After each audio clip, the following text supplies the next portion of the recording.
Hey guys, welcome to Comic-Con 2019. I'm here with Jason Mewes. Thank you so much for joining us here at Screen Rant. Thank you. And congratulations on your directorial debut with Method into the Madness. Now, I've got to know, how did this come about? So it's my buddy Dominic Burns. He's the producer on the movie, but I did a independent movie for him many years ago called Devil's Tower in London.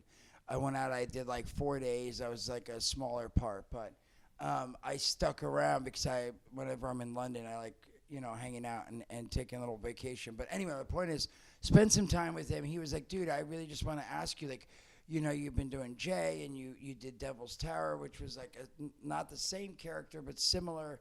Like, what do you really want to do besides that? I said, I really, really want to try to, like, challenge myself and play like a Hannibal Lecter type character or American Psycho or something, but I also really want to direct now. Like, I really want to try to direct something. And he's like, look, if you're okay with it, I'm going to write a script for you. And I was like, yeah, sure. People say I'm going to do this, I'm going to do this. So I was like, yeah. And I didn't hear from him for about 3-4 months. And then all of a sudden he's like, hey, man. He emailed me and said, hey, I hope you're okay with this, but I wrote a script. I told you I was going to do it. I hope you like it. And I did like it, but I was like, hey, instead of it being this, why don't we make it this, this, and this? And then he did a rewrite. And then he was like, what do you think of this? And I was like, that's great, but how about now this? Change this. And then we talked on the phone a bunch, and he wrote the script, but him and I came out with the streamline, but then I came up with the idea of like me playing Jason Mewes. Sure. And it being like an alternate version of Jason Mewes and this and that. And so he's like, awesome. He sent me the script. We liked it a lot. It got to a good place. And then he's like, look, I'm going to try to get money for it. I'm like, sure. And I didn't hear from him again for like 4 months, 5 months. And he called me up one day. He's like, bro, I'm serious. I think I have the money for this movie, and they're going to let you direct it. And I was like, get out of here. He's like, no, seriously. He's like, it's not 100%. I'm still working and talking to him. They're a little hesitant on directing because you never directed, but, they're also excited that you might direct. So anyway, he came back and was like, bro, that we got the money, and they're going to let you direct. And that's how it sort of came about. And I'm super stoked for him, Dominic Burns. Thank you. Because again, I didn't think someone would give us money and let me direct. And he like went, above and beyond and reached out and made things happen. So I'm really grateful for that. What's been the biggest challenge about directing? Well, for me, for this movie, honestly, the one thing I would do different for sure is, again, I really enjoyed, because, again, the idea of the movie, it was so much fun, but it was really hard to try to, and again, I get why Kevin, way back in the day, the reason Kevin played Silent Bob is he wanted to play Dante. He wrote Dante for himself. Right. And then he realized, how am I going to memorize all this dialogue, get hair and makeup and wardrobe, and then focus on directing and focus on the character. And so he was like, but I really want to be on screen and be in the movie, so I'm going to be Silent Bob, where I have no dialogue to remember. And he wore what he normally wore. Back then, that's what he literally wore naturally. It was that overcoat with the hat and all that stuff. But that's why he did that. And I see now, being that I directed and I was in a lot of the scenes, because the movie's about me, it's technically an alternate me. But it was really, it wasn't, I couldn't focus as much on directing. Sure. And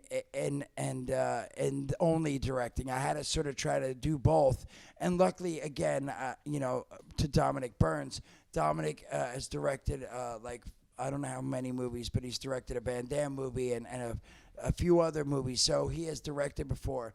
And so when I was off screen, when I was in front of the camera, he would stand behind, and I'd be like, hey, can we watch playback? And then sometimes if we were like, if I did a bunch of stuff and I just wanted to do it again, I'd be like, all right, I'm going to do it again, and let me know if you think I got what I'm saying I want to get. And so he was very helpful in that. But yes, it would have been nice to direct my first feature with me being a small part Sure. in it.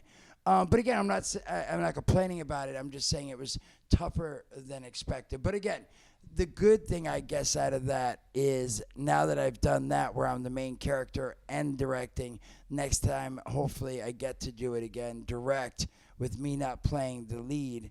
You know, if I start here, then hopefully next time I'll be like, wow, this is a lot easier, and I can really focus. And again, I think it turned out hopefully well. So. Now, did Kevin give you any advice about directing at all? No. I mean, I think he did in this without really giving it to me, because over the years I honestly watched him, and it's funny because, again, I've you know, when we were doing the scenes and I was on camera and Dominic was directed, like I said, and he is a director. And he directed a bunch of movies. So he was giving his directing point of view for certain things.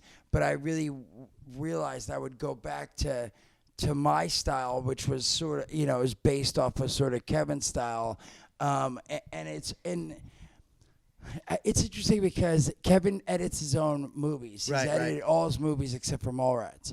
And so when he does something, while he's shooting a scene, even if there's storyboards for, say, you know, the character walks up the stairs, then comes through the door and then walks out, he might be like, you know what, we don't have to shoot that scene now. That'll save us a scene of him walking up the stairs, because I won't edit. When I'm editing, I won't cut from him coming out the door, going up the stairs into the door. I'm just going to cut from him walking out the door into, you know what I'm saying? Sure. So he could cut stuff in his head while he's doing it. And I don't edit, but I would think that way while we were shooting, because I'd be like, okay, when it's edited, it's going to go from this to this. But I had to realize that there's someone else editing it, and they needed to have stuff to cut to. So, yes, he didn't give me advice. He wasn't on set saying, hey, do this, do that, do that. But I definitely feel I've learned a bunch, and I definitely stole a style. A piece of my style is definitely from him, like not even on purpose. It just is the way, so. We're here at Comic-Con 2019, and Jay and Silent Bob are coming back. It's a reboot. I want to talk to you about that a little bit. What brought this upon? The trailer just came out. It seems like you're having every character in it. There's also a tweet that 3 Batman are in this. Is that true? Ben Affleck responded to this? I don't want to say anything. I've been really, really trying to be cautious. And again, I know the trailer's out now, so things have been seen. But I've been so terrified of giving things away before they're wanted to, and that's because way back before we even started shooting, when were doing Jay and Silent Bob Get Old, it's a podcast Kevin and I do. We tour with it all over. Kevin would talk. We would read one of the scenes from the script to the live audience and talk about, hey, things are looking good. It looks like we might shoot the beginning of the year next year, and this is, you know, and we're gonna hopefully shoot here, or here. And so when we found out when we were shooting and where we were shooting, I didn't know it was a secret. And when I was coming out of the Carolines doing my Jason Mewes Amusing Stories solo show, TMZ was out there, and they're like, hey, man, what do you think of something, you know, they always ask you weird stuff, like, what do you think about, I guess it's not weird, but about the footballers having to kneel? Like, what's your opinion on that? They always ask obscure questions, I feel, but then they wrapped it around to, hey, I heard about this movie, you know, Jay and Bob Reboot's going to happen. What do you have to say? And I was like, yeah, man, I'm super stoked. If things are looking good, we're going to start shooting in the end of January, beginning of February in New Orleans. And I didn't know that I wasn't supposed to say that because the company, the investors and Kevin wanted to make an official announcement. And I was like, well, it doesn't, I was like, no one's going to see this anyway. But TMZ put it up, and then Kevin seen it, and he got a little bummed. Not too bummed, but a little bummed. So my point is that sort of made me shell shock about giving any info away, because I'm like, oh my gosh, what if I say Batman's in it? And frickin' he's like, you're not supposed to say that. It's a secret. So yeah. So again, spoiler alert. Sorry, guys. Yeah. So even if things are said in the trailer that I could probably talk about now, I still will play it safe till the movie comes out. Then let's switch gears for a second. Now that you've directed your first film, Kevin has a great history of directing CW CW, DC superhero shows. Yeah. Do you have any interest in doing that? I know that you were in The Flash, Yes. like last season, I believe. Oh yeah. Kevin and I got to be in it. Well, I got to be in it twice. One time, I was a customer at the Big Belly Burger, and I came out. I was on a date. It was the zombie girder. No, what's his name? I can't believe the Steel dude. But anyway, it was that episode by myself, and then yes, this season after, Kevin and I got to come out as the security guards. That's right. So yes, that was amazing. Do I have interest in directing a CW show? Is that what you're gonna? Any of the ask? the superhero ones? I feel like right now I feel like I would need a little more I can't even think of the word. I'm blanking out. Experience? Yeah, experience. There's the word I'm looking for.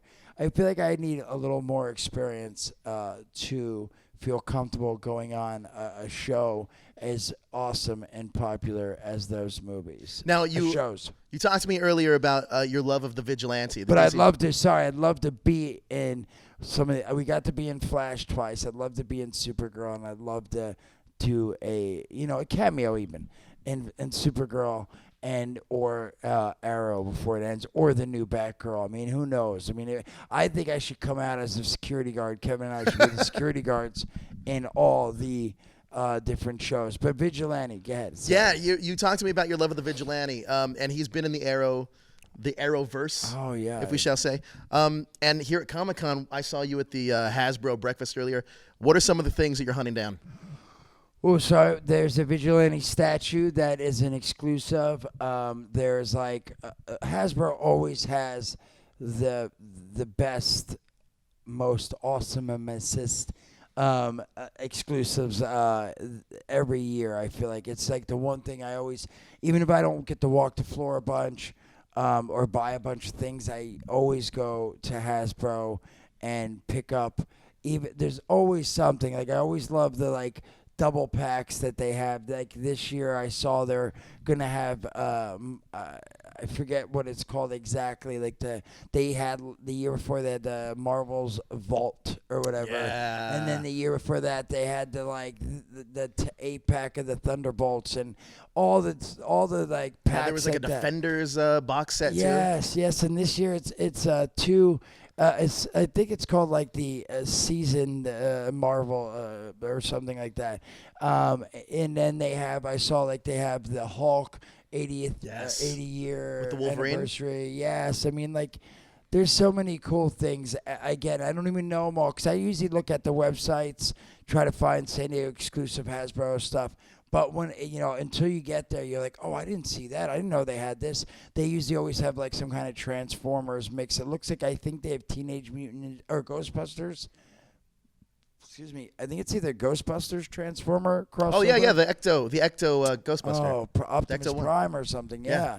I mean, it's pretty fantastic. So, yes, I'll be picking up some of them. I usually stop over as well. I usually peek. There's a couple more places, Mattel and a couple other places usually have at least one or two exclusives that I fancy. So, I definitely am going to go to the floor. And then Lego. Huge fan of Lego. I love Legos. Last year, they had the Ninjago City Docks. The year before that, they had Ninjago City. And it's awesome because, they're just the Lego too. I'm a big fan of. So now, last question. I know you're a big comic book fan, obviously. I know you're a big DC fan. So Warner Brothers isn't here this year, and just a curious question for you: for Warner Brothers to get their DC movies back on track, what do you think it's going to take?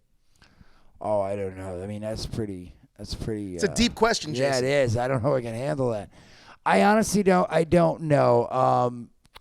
I mean, just a bunch. I think they could just start over and really try to take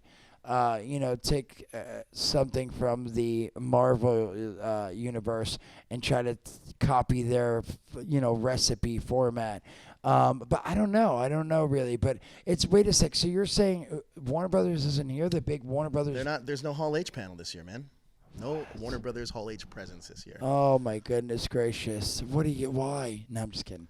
That's pretty crazy. I didn't even know that. Again, I'm so we have so much stuff the IMDb, but we just came from IMDb and all yeah. this press. I guess more focused this year on my movie and then Jay and Bob movie. So, but yeah, I think Kevin would give a great answer to that. So hopefully you'll get to talk to him and he'll answer for me. There you go. Well, I can't wait to see your movie. Congratulations on the Thank you. directorial debut. Go check it out, man. Thank you so much for stopping by the Screen Thank you guys. Thanks, man.